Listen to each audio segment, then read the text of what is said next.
ప్రధానంగా దీని మీద ఎలాంటి ఫోకస్ చేస్తున్నారు మనం? మనం చూస్తున్నాం ఏ రోజు పేపర్ తిరిగేసి చూసినా, లేకుంటే ఏ టీవీ ఛానల్‌లో న్యూస్ చూసినా, ఏదో ఒక ప్రదేశంలో ప్రతిరోజు ఈ రోడ్డు ప్రమాదాలనేటువంటిది జరుగుతుంది.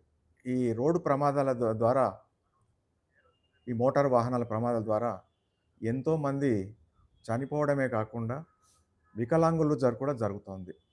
మొన్న డీజీపీ గారు ఒక ఇంటర్వ్యూలో చెప్తూ, అంటే డైరెక్టర్ జనరల్ ఆఫ్ పోలీస్ చెప్తూ, మన రాష్ట్రంలో గాని, దేశంలో గాని మర్డర్ చేస్తే చనిపోయే వ్యక్తుల కంటే, మోటార్ వెహికల్ యాక్సిడెంట్ కేసుల ద్వారా చాలామంది చనిపోతున్నారని వాళ్ళ యొక్క స్టాటిస్టిక్స్ ద్వారా తెలిపినారు. మనం ఈ రకం నిన్న మొన్న కూడా చూసినాం. మనం 2 పెద్ద బస్సు యాక్సిడెంట్ చూసినాం. దాంట్లో దాదాపుగా 2 కేసులో 40 మంది చనిపోవడం జరిగింది. ఇంతే కాకుండా ప్రతిరోజు ఏదో ఒక చోట పల్లెల్లే గాదు, పట్టణాలే గాదు, సిటీలో కూడా అనేక రకాలైనటువంటి ఈ మోటార్ వెహికల్ యాక్సిడెంట్స్ అనేవి జరుగుతున్నాయి.